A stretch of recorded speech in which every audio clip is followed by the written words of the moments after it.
I grip Ethan's arm tightly, both for my own courage and to ensure he doesn't leave me behind in the encroaching darkness. The basement air is damp and carries the scent of old earth and mildew, mingling with the faint smell of the ancient books above. Each step down the creaking staircase feels like a descent into not just the depths of the library, but into the very essence of the danger we had unwittingly summoned years ago. The staircase ends in a small, cramped room. The walls are lined with dusty wooden shelves, heavy with books that look like they haven't been touched in centuries. An eerie, flickering glow fills the space, emanating from an old oil lamp sitting on a table in the middle of the room. Ethan's eyes are fixed on a small altar at the far end, an altar that we had constructed in our naive days, not knowing the full extent of its power. Ethan's voice breaks the silence, barely more than a whisper. "This is it." He takes a deep breath, steadying himself. We need to follow the incantations exactly, no deviations. The air thickens as he carefully sets the notebook down and flips to the page with the pressed flower, its significance now chilling rather than quaint.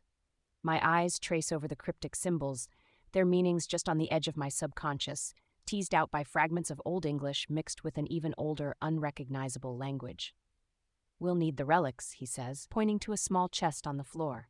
I nod and kneel to open it, revealing a set of small, ancient objects glowing faintly. My fingers tremble as I lift them, each one charged with a familiar yet foreboding energy. A talisman, a feather, and an old, rusted key.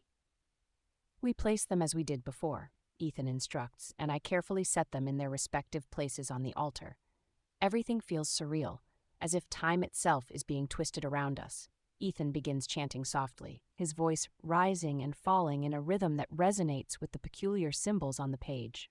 I join him, our voices melding in a harmony of ancient words that stir the air into a palpable tension.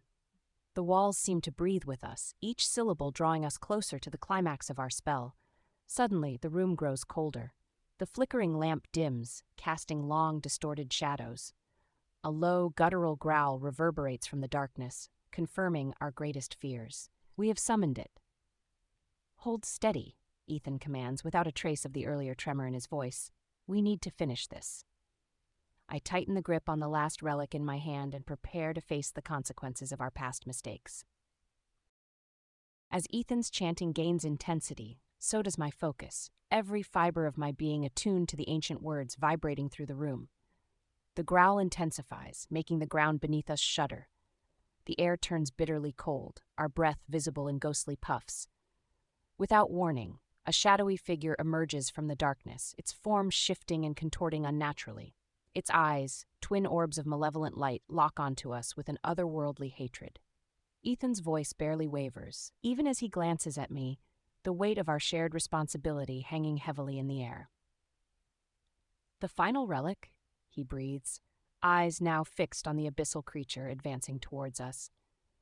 I clutch the ancient key tighter, feeling the weight of destiny in its corroded metal. With deliberate precision, I place it into the last slot on the altar. There's a resonant pulse, a wave of energy that radiates from the altar and sends the creature staggering back. For a moment, time hangs suspended. The relics glow with an intense, purifying light, pushing back the encroaching darkness. The creature lets out an ear-splitting roar, a final act of defiance before dissolving into a swirling mist. Ethan and I continue our chanting, voices unwavering, until the last vestiges of the darkness are pulled into the altar, leaving the room eerily quiet.